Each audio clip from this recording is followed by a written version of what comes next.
She spent years on the streets knowing one day she would have the life she wanted. He is still struggling, back from the brink of suicide. They're both members of the lesbian, gay, bisexual, transgender, and questioning community. And they both know the pain of being young and homeless. CBS 2's Erin Kennedy tells us their stories in part 2 of this original report. I was going to live within my truth, and with affirming that, I knew that I could not live with my mother. So ZZ Phillips left her mother's house at 16 and never looked back. Today, a transgender woman, ZZ dances with YEP, a program that helps youth experiencing homelessness in the LGBTQ community. But for too long, she slept in shelters, garages, and on the street. Tell me about some of the hardest things that you did. Street working, or in other words, prostitution. I had no other resources. You know, I had to put on a facade to kind of get through the night. But she knew she'd get past it.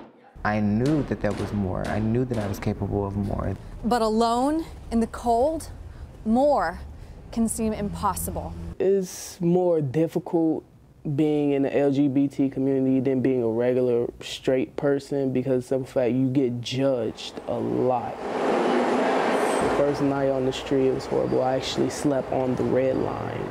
I had a book bag with me and 2 pairs of shoes. And like many LGBTQ homeless, for Theo, no home often meant no food. I stole a lot, tried to sneak a bag of chips or a snack just to hold me by for a couple hours. At just 18, suicide seemed like the only answer. There was nowhere for me to go.